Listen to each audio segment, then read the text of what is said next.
Este es un mensaje predicado a la Iglesia Sobre la Roca en Ciudad Delicias, Chihuahua, México. Síguenos en nuestras redes sociales como Sobre la Roca Delicias. Como lo vieron en Facebook, esta semana vamos a comenzar una serie nueva y quizá desconocida para muchos de nosotros. Hablo de el Adviento.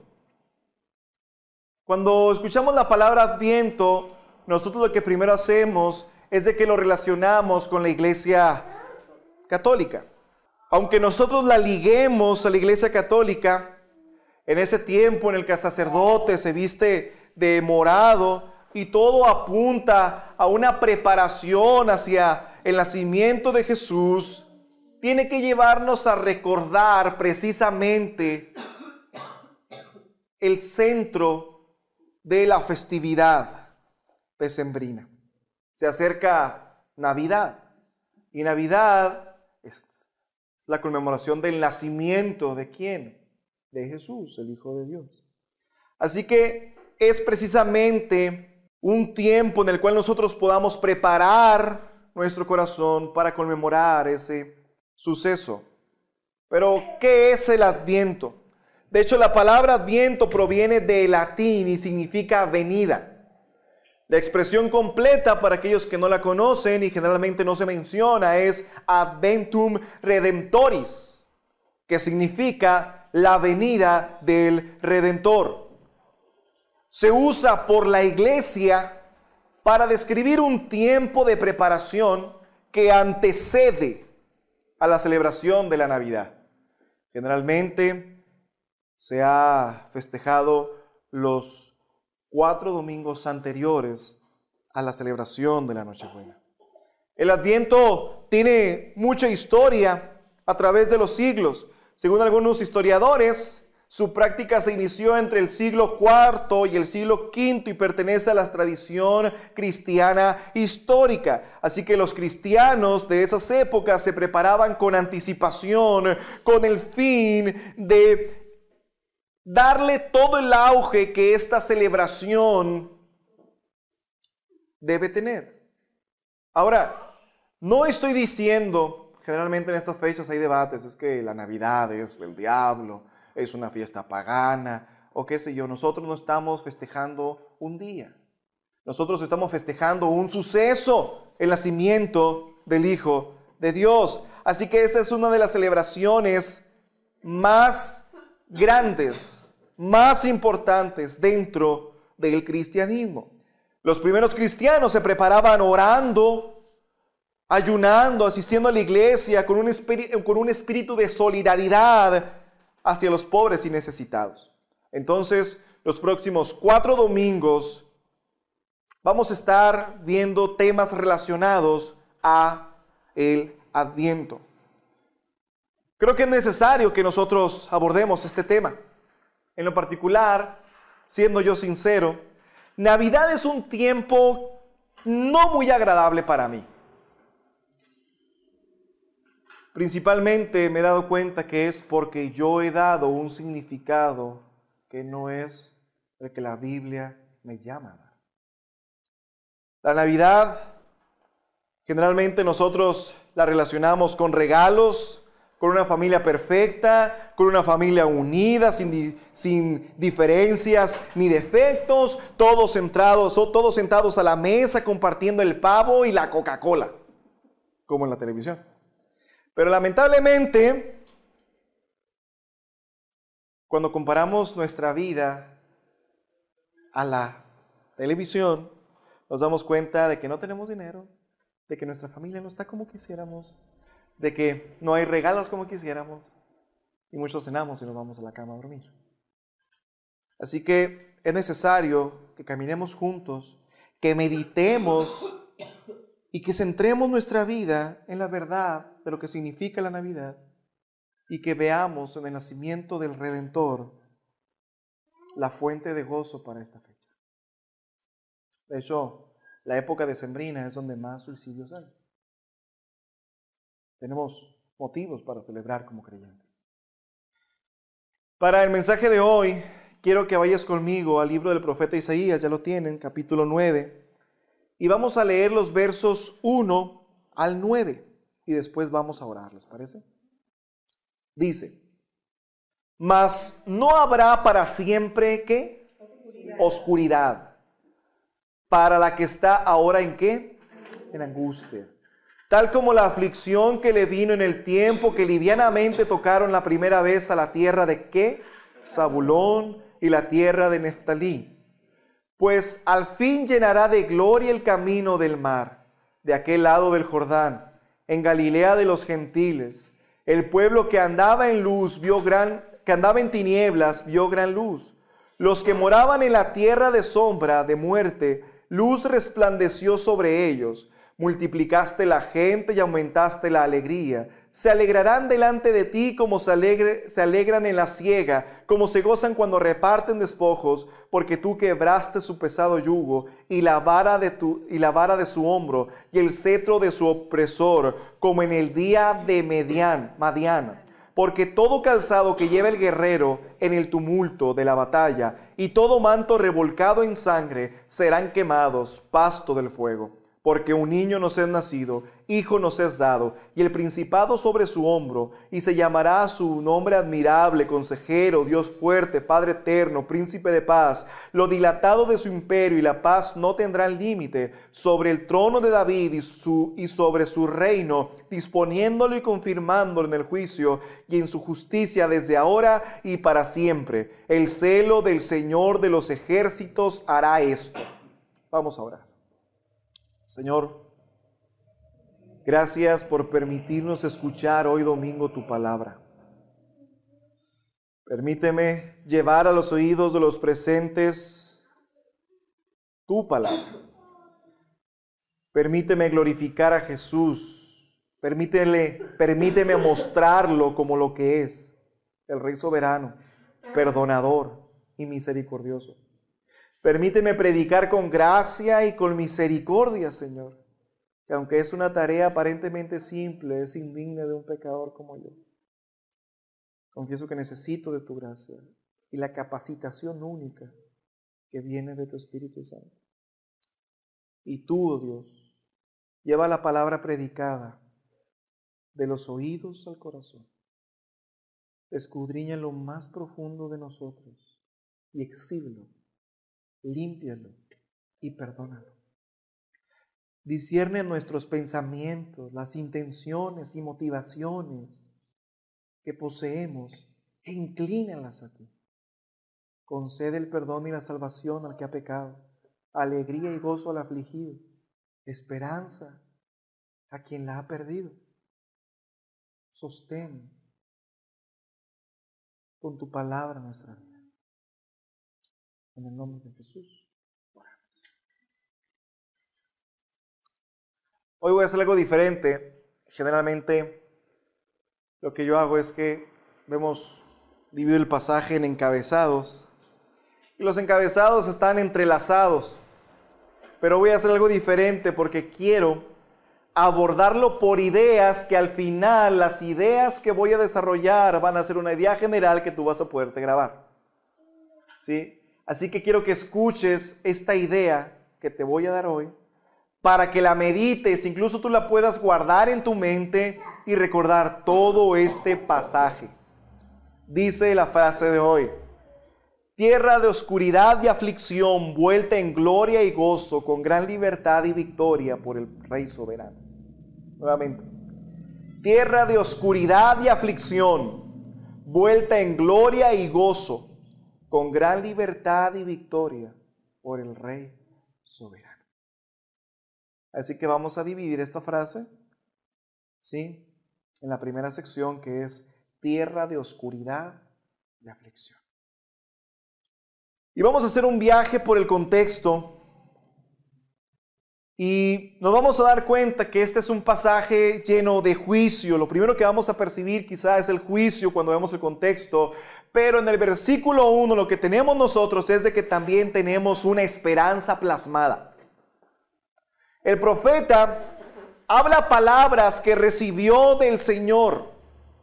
Quiero que vayas tú al capítulo 8 Y ve cómo comienza el verso 1. Y me dijo el Señor. Ve al versículo 3 y fíjate cómo dice. Y me dijo el Señor.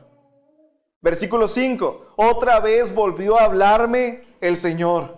Versículo 11. Porque el Señor me dijo.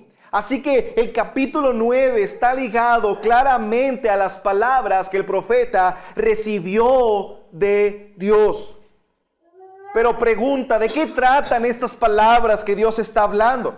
Y es que desde el capítulo 7 el Señor viene anunciando al profeta unas palabras de juicio. Hemos estado por un año nosotros viendo libro por libro de la Biblia, viendo cómo encaja en el panorama de la Biblia, cómo entenderlo. Es como si pasáramos en avión por Delicias, decía Lila otra vez. Vemos las glorietas, vemos el reloj público, y es lo que estamos haciendo con cada libro. Así que yo les pido que recuerden Isaías y nos posicionemos en este pasaje. Entonces, ¿qué está sucediendo aquí? Dios está anunciando la invasión de los asirios. Recordemos que Isaías está hablando acerca de ciertos juicios a causa de la desobediencia de Israel. Así que Dios comienza a hablar al profeta y Isaías hace algo interesante. Vean el versículo 2 del capítulo 8.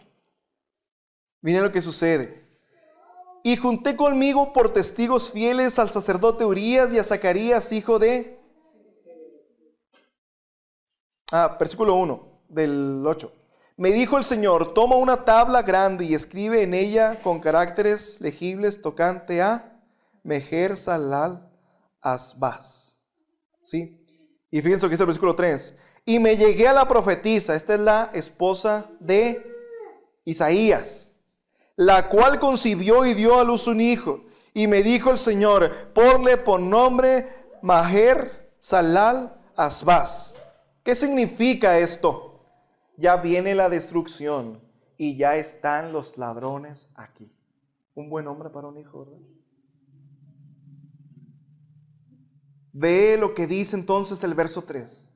Porque antes que el niño sepa decir, Padre mío y Madre mía, será quitada la riqueza de Damasco y los despojos, o sea, las riquezas de Samaria, del rey de Asiria. Lo que está sucediendo aquí es que entonces el profeta tuvo un hijo o concibió un hijo con su esposa y Dios usa el hijo para ponerle tiempo a el juicio que iba a venir.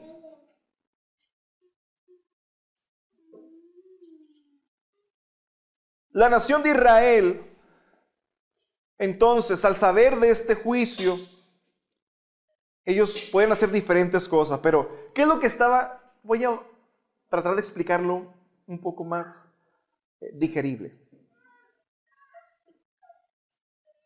Judá iba a ser invadido, ¿por quién les dije ahorita? Por los asirios.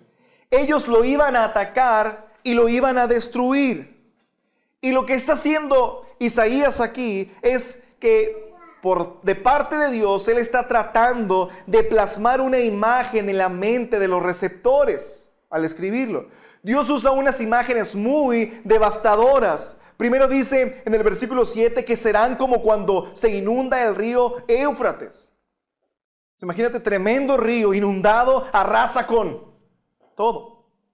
En el versículo 8 vemos que cuando un águila, que esa destrucción va a ser como cuando un águila extiende sus alas y se lanza sobre la tierra para obtener o apresar a su víctima.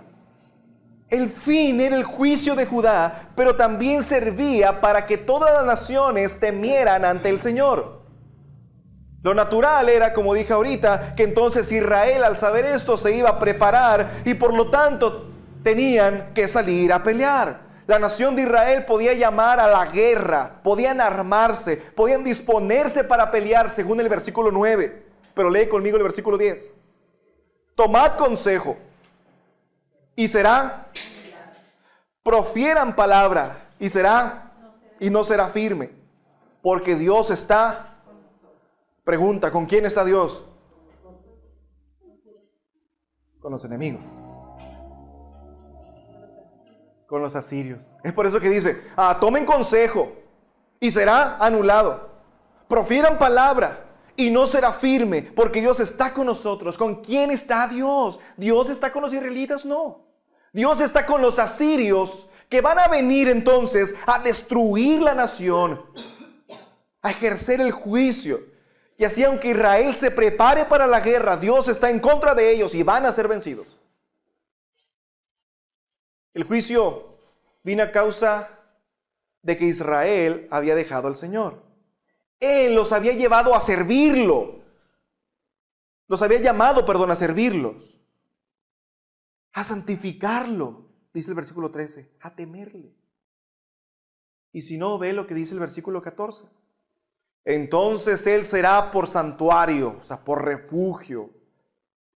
Pero a las dos casas de Israel, por piedra y por tropezadero para caer. Y por lazo y por red al morador de Jerusalén. Lo que iba a ser santuario para adorar, ahora se había convertido en su ruina. Y muchos, dice, tropezarán entre ellos y caerán y serán quebrantados y se enredarán y serán aplastados. Puedo seguir hablándote de todo eso, pero ve cómo termina el versículo 22 del capítulo 8. Y pasarán por la tierra fatigados y hambrientos. Y acontecerá que teniendo hambre se enojarán y maldecirán a su rey y a su Dios, levantando el rostro en lo alto, y mirarán a la tierra, y aquí tribulación y tinieblas, oscuridad y angustia, y serán sumidos en las tinieblas. Estos, después del juicio, iban a terminar rebelándose ante Dios, iban a terminar revelándose de una manera tan asombrosa al Señor. Así que meditemos por un momento. Piensa cómo habrá quedado esta ciudad después del juicio. Destrucción, sufrimiento, dolor. Y lo merecían.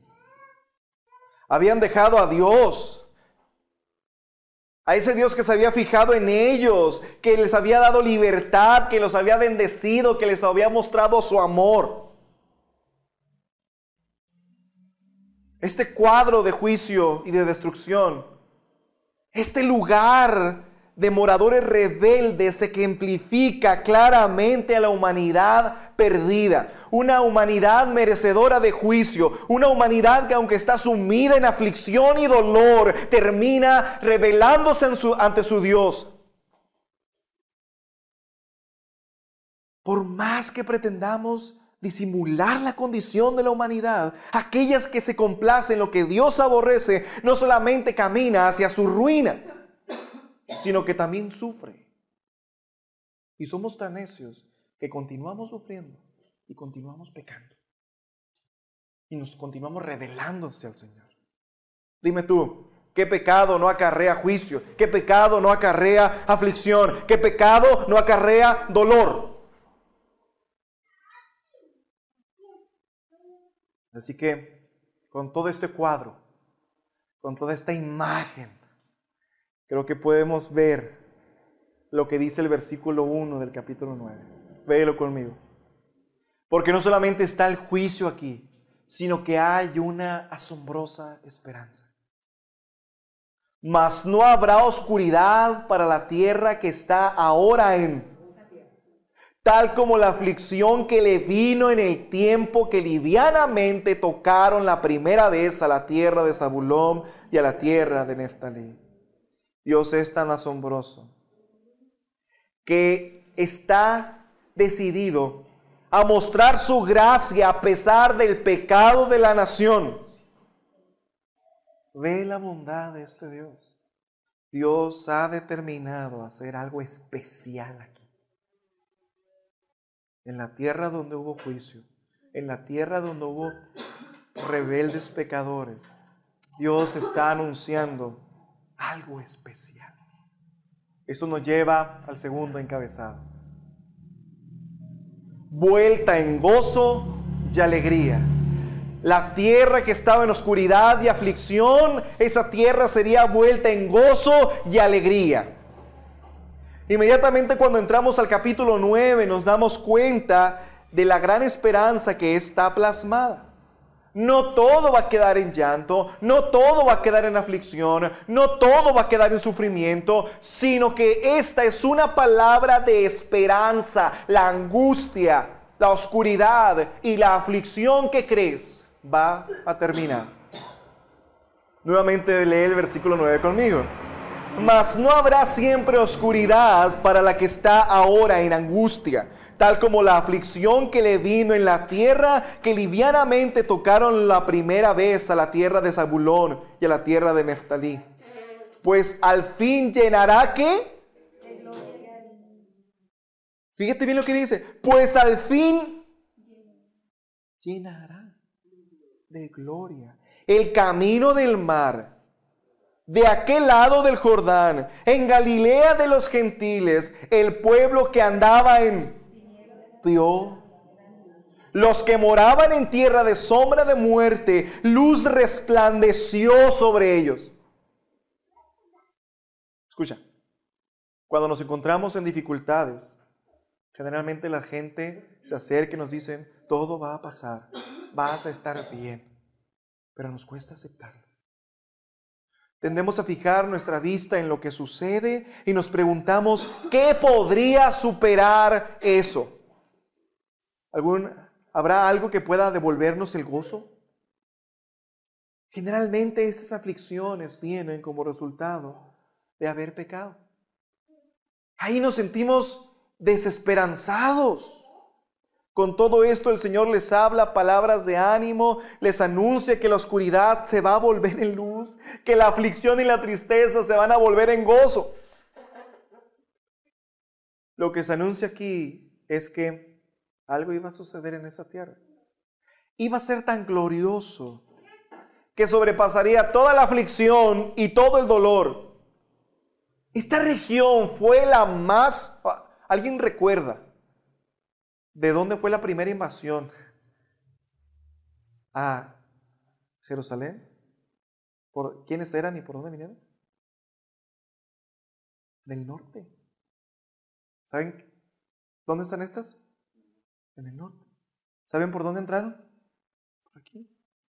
Aquí ciudades completas fueron quitadas y llevadas presas.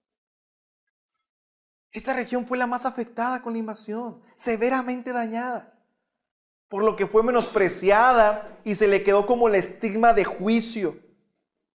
Era conocida como Galilea de los gentiles, no solamente porque fue, ¿cómo lo decimos? Profanada por impíos, no solamente, sino porque habitaban aquí ya. Había habitantes paganos, adoradores de otros dioses, y esta región iba a ser testigo del gran asombro. La que estaba en tinieblas se volvería en luz. Quiero que vayas conmigo ahora a Mateo capítulo 4. Mateo capítulo 4. Lo que tenemos aquí es de que Jesús está comenzando su ministerio y rápidamente algo sucede, porque antes de comenzarlo como tal, Él hace una visita de inauguración a Galilea. Y fíjate que aquí Mateo comienza citándonos o situándonos en un tiempo y un lugar establecido. Versículo 12, Mateo 4, dice, cuando Jesús oyó que Juan estaba, ¿cómo? Preso. ¿Volvió a dónde? Y dejando vino y habitó en Capernaum, ciudad marítima en la región de Neftalí, para que se cumpliese lo dicho por el profeta Isaías cuando dijo, tierra de Zabulón y tierra de Neftalí, camino del mar, al otro lado del Jordán, Galilea de los gentiles, el pueblo asentado en tinieblas vio gran luz, y los asentados en región de sombra de muerte le resplandeció luz. Nota cómo hace esta descripción, ciudad asentada en tinieblas. ¿Qué sucede aquí? Jesús fue a Galilea. Así que vamos a detenernos un tiempo y a considerar lo que sucedió aquí. Galilea había llegado a ser una región muy fértil, de hecho era una región ya muy poblada. Era habitada aproximadamente por 3 millones de personas. Si tú vas a un mapa, ves dónde está Galilea, ves la región, te vas a dar cuenta que es una región muy pequeña y que era muy, muy poblada. En extensión no era muy grande. La mayoría de los pobladores eran gentiles. La fertilidad de la tierra era tan asombrosa que los extranjeros aún venían a Galilea, a esta región, para sacar provecho de las tierras. Todo así entonces que Galilea fuera una ciudad de tinieblas, tachada por los religiosos, pero sobre todo no había un impacto religioso o cultural por los judíos. Sin embargo, Mateo sitúa aquí la profecía de Isaías 9, porque aquí es donde encuentra su cumplimiento. No sé si estás llegando al punto. Entre paganos y extranjeros, en una tierra de juicio, Jesús pasó gran parte de su ministerio predicando. Aquí fue donde la luz resplandeció. La región que fue azotada por juicio recibió gracia abundante, siendo este un motivo obvio de gozo. Las frases que el profeta plasmó lo hace notar. Vuelve Isaías conmigo. Y quiero que veas el gozo que hay.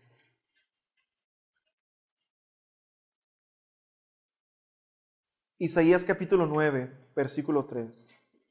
Multiplicaste la gente, dice, y aumentaste la alegría. Se alegrarán delante de ti como se alegran en la siega, como se gozan cuando reparten despojos. Imagínate que tienes una siega que has sembrado y de pronto tienes una cosecha tan asombrosa y tan abundante. Se alegrarán, dice, como se gozan cuando reparten despojos. Imagínate que tú vas a una batalla, ganas la batalla. Entonces la gente cuando iba se quedaba con todo, se repartía los bienes.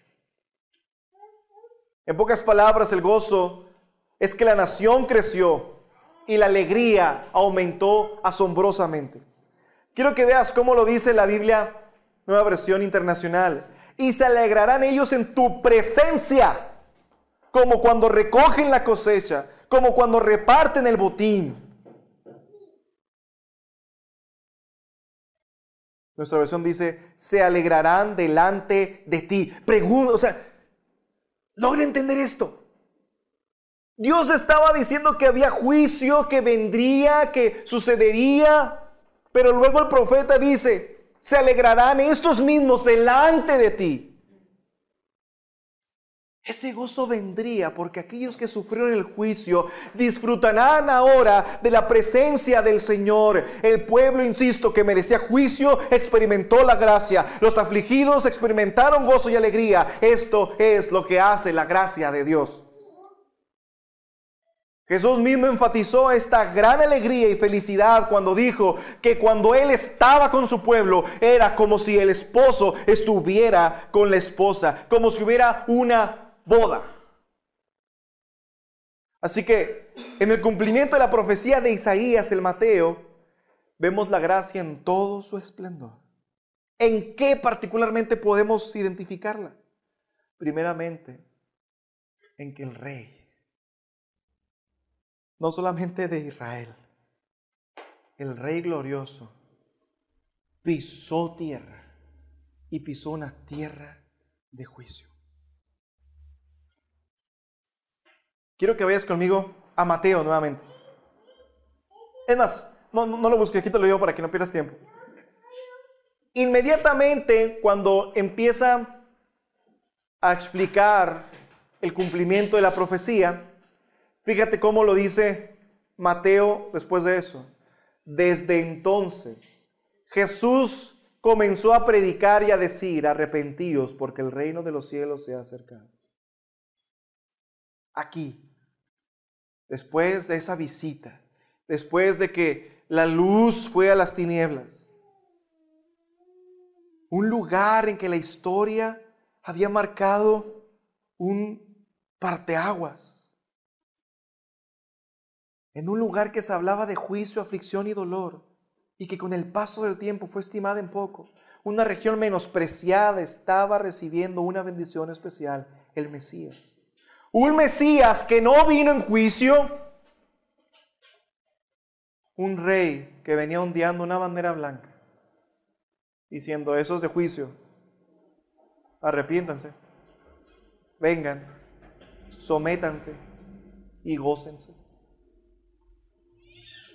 Un rey que clamaba por reconciliación, y no solamente a los judíos, porque esta era Galilea de los... Así que era para toda una nación, para toda una humanidad. Él es el rey de todo, y Él es el rey que está sobre todos. Eso nos lleva al tercer encabezado entonces, y tercera sección de la frase: gran liberación y victoria. Ya vimos que el cumplimiento de este pasaje está aplicado a Jesús, pero al abundar un poco más, notaremos que este pasaje de Isaías apunta a una gran liberación hecha por el mismo Dios. Vean lo que dice Isaías capítulo 9. Nuevamente, vamos a Isaías capítulo 9. Versículo 4 dice: porque tú quebraste, porque ¿quién quebró? Dios quebró ¿qué? Y la vara de su, y el cetro de su opresor, como en el día de Madián. Ahora, pónganme mucha atención. ¿Está hablando en presente, pasado o futuro? Era una profecía que iba a venir en el futuro, pero está hablando a esto se le llama un tiempo profético perfecto. ¿Qué es eso?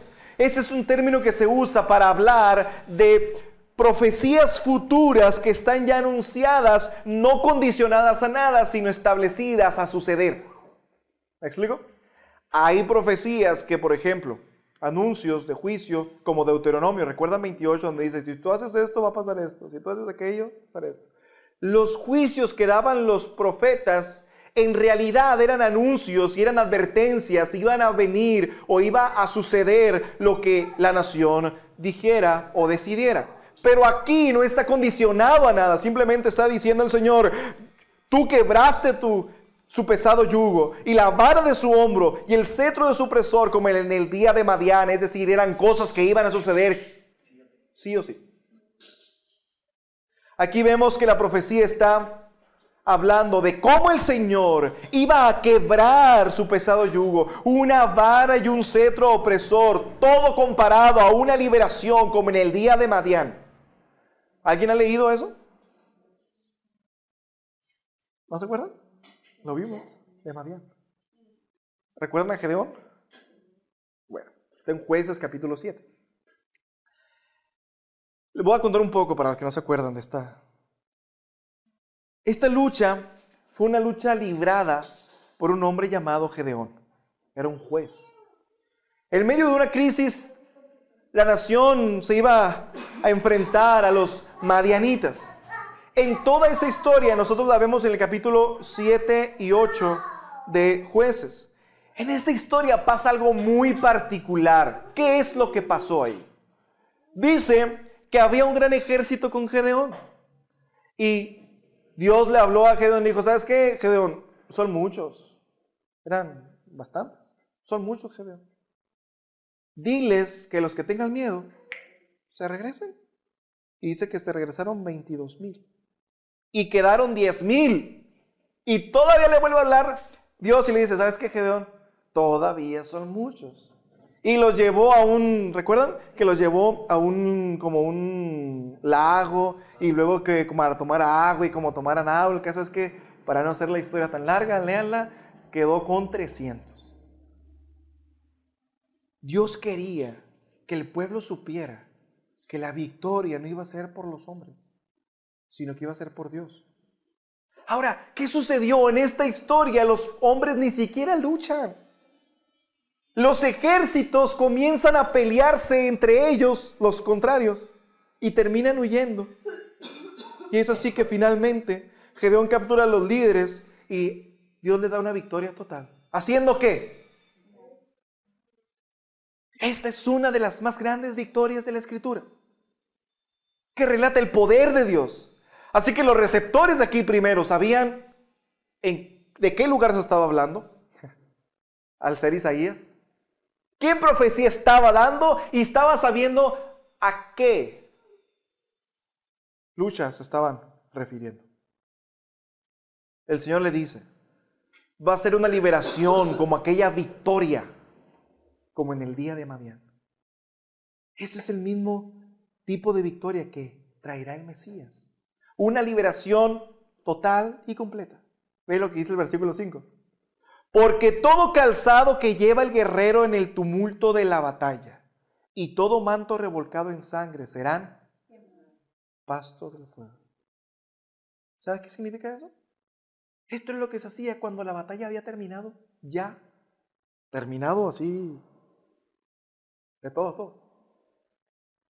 Estos iban, agarraban todo lo que prácticamente estaban limpiando todo, agarraban lo ensangrentado y lo quemaban porque decían, ya no hay más que pelear. Todo ha quedado ya. No hay más que hacer.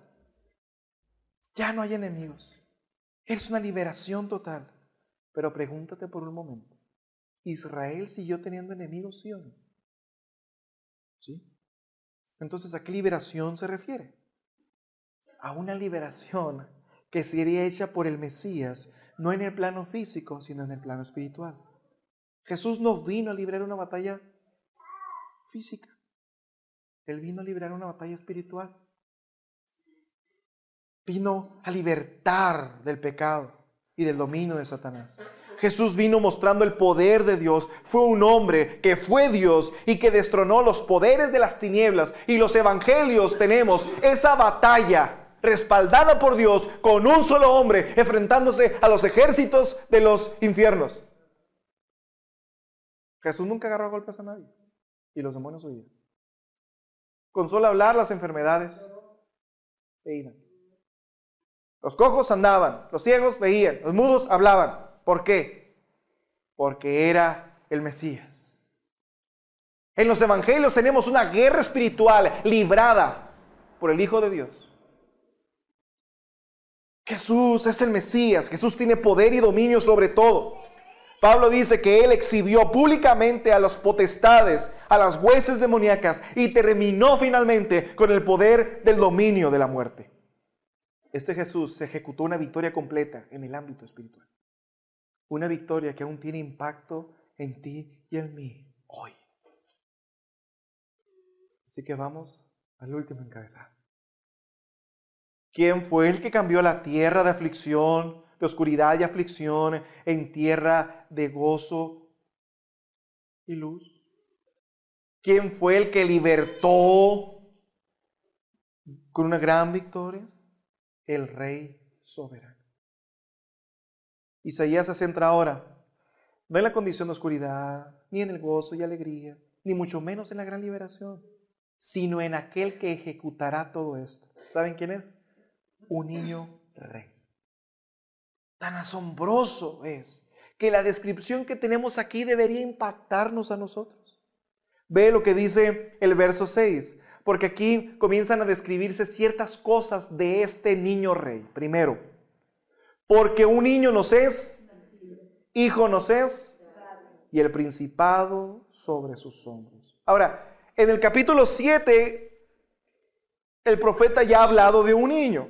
Ese niño que nacería de una virgen iba a ser llamado Emmanuel, que significa Dios con nosotros. Ahora él sigue abundando en esto y presenta a ese niño con gran autoridad y sabiduría suprema. Este niño, fíjate bien los detalles, no va a ser un ángel, no va a ser otro tipo de espíritu. será un hijo, es decir, un hombre. No va a llegar desde el cielo en un carruaje, sino que iba a nacer y se iba a identificar con nosotros. Pablo dice en Filipenses que Jesús no estimó el ser igual a Dios como cosa que aferrarse, sino que se despojó a sí mismo, tomando forma de siervo, y ello semejante a los hombres, fue a la muerte, sufrió la muerte, una muerte terrible, una muerte de cruz. Este hijo fue dado. Escucha, el hijo fue dado. ¿Recuerdas Juan 3:16? Porque de tal manera amó Dios al mundo que dio a su hijo unigénito. Es Dios quien da a su hijo en forma de hombre. A este hijo se le daría el poder de gobernar sobre todo, insisto, sobre todos. Él merece la obediencia de todas las naciones. ¿Recuerdas el Salmo 2? Si no lo recuerdas, ¿lo lees en tu casa? El Hijo encarnado, muerto y resucitado, está a la derecha del Padre. En el trono, dice Apocalipsis, que los ángeles y toda la creación le adoran por la obra redentora. Este Hijo es el que es digno de tomar el rollo, de abrir sus sellos y ejecutar todo lo establecido. Quiero que leas conmigo el versículo 6 ahora. Y antes de continuar, tengo que aclarar esto. Aquí se está hablando de un hijo, de un niño. Ahora, las profecías tienen doble cumplimiento. El cumplimiento para ellos ahí y un cumplimiento futuro perfecto. Aquí algunos concuerdan que se está hablando de Ezequías o de Josías como reyes inmediatos para ese pueblo. ¿Sí? Pero obviamente cuando tú veas lo que se dice de este niño, te vas a dar cuenta que los títulos a los cuales se refería, pues no podrían ser puestos para un hombre, sino que aunque habría algo que iba a suceder ahí, apuntaban a algo más grandioso y más glorioso. Fíjate lo que dice el versículo 6, ya casi a la mitad. Y será llamado admirable, consejero, Dios fuerte, Padre eterno y príncipe de paz. Estos títulos exhiben el carácter del Hijo. Primero tenemos que es una sabiduría extraordinaria, es admirable. ¿Alguna vez has visto a alguien que dice que tú te quedas, wow? Esto es lo que causa ese hijo. ¿Recuerdas cómo la gente se asombraba con Salomón? Iban a verlo de todos lados y decían, ¿qué sabiduría tiene este? Bueno, pues Jesús ni se le acercaba a eso. Jesús sobrepasaba por mucho. Él era la sabiduría andando. Y sería consejero.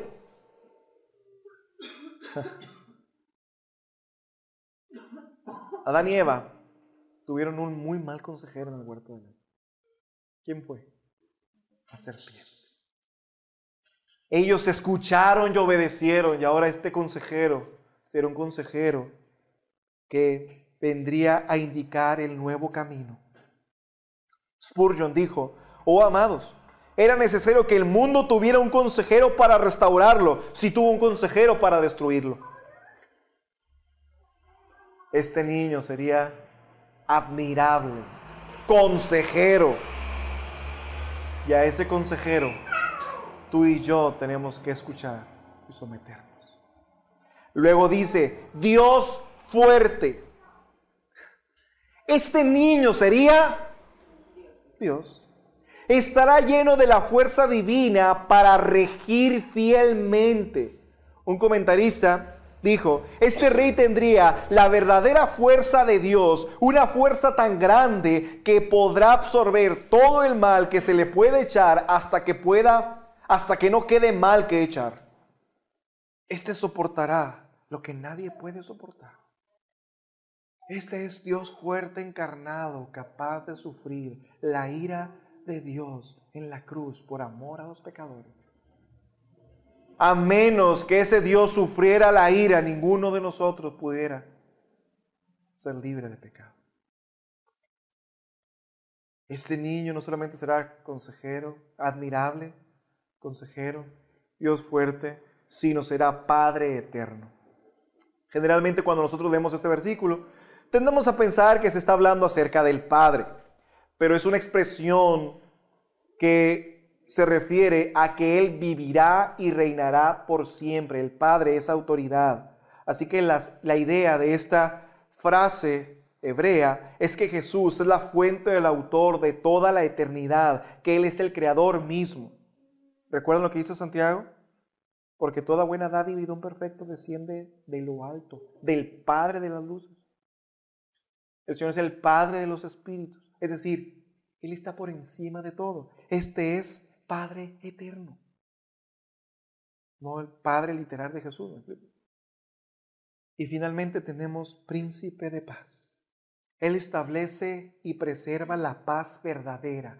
Paz hacia Dios, del hombre hacia Dios y de Dios hacia el hombre y del hombre hacia el hombre.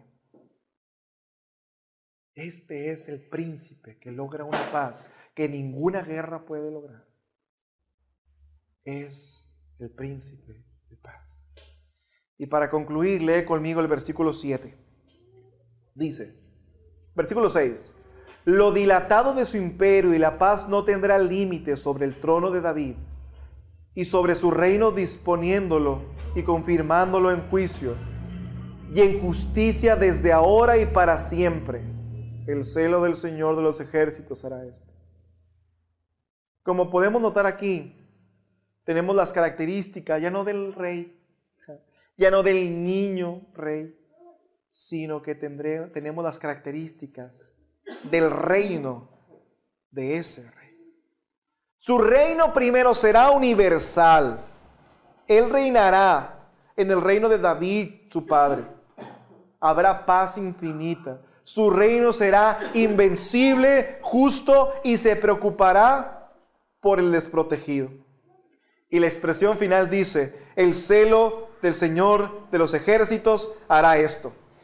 ¿Sabes cómo lo dice la NTV? Te lo digo de manera sencilla. El ferviente compromiso del Señor de los ejércitos hará que esto suceda.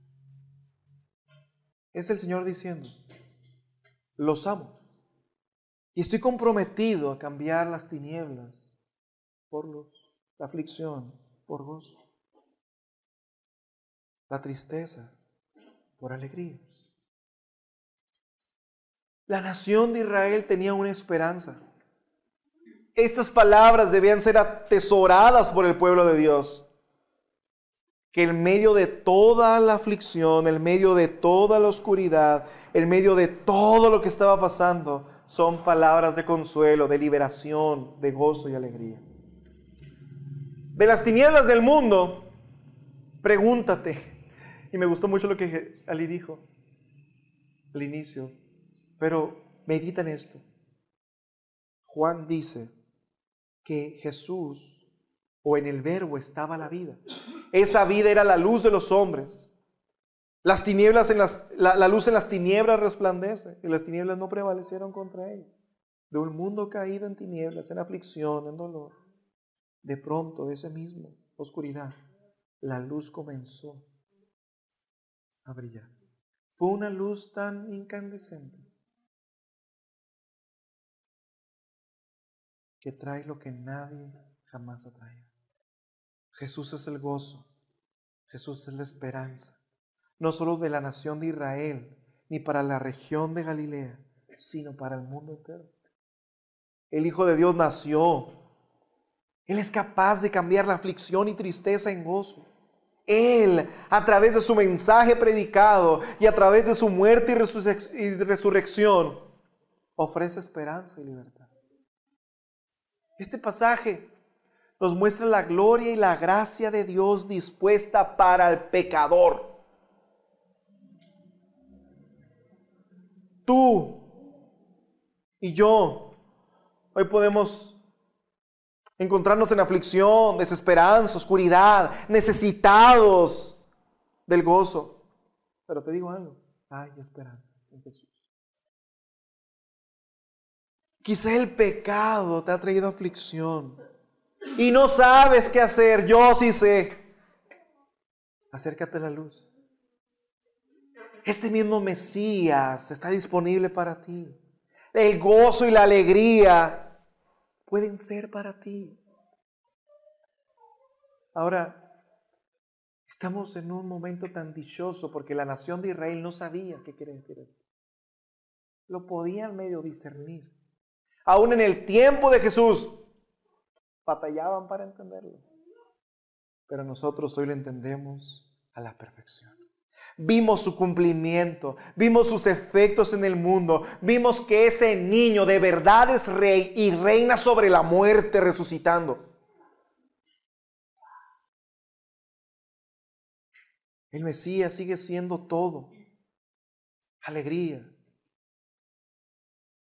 luz en la oscuridad y gozo en la aflicción.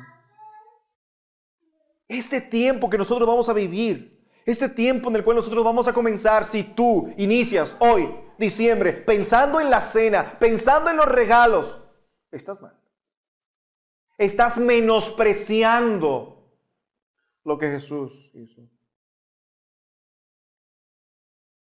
¿Te imaginas que no tengas nada? Ni qué cenar. Pero tú puedas reunirte ese día agradeciendo al Mesías su victoria. Al igual que en el tiempo de Jesús, el Señor se acerca con gracia y misericordia a las tinieblas, a los pecadores, a los afligidos, diciéndoles: arrepentidos y convertidos. El arrepentimiento ofrecido por Jesús, el perdón dispuesto para ti, cambia la angustia, cambia la aflicción, cambia el dolor en gozo. Esto solo puede ser porque Jesús es el admirable consejero, el Dios fuerte, el Padre eterno, el príncipe de paz.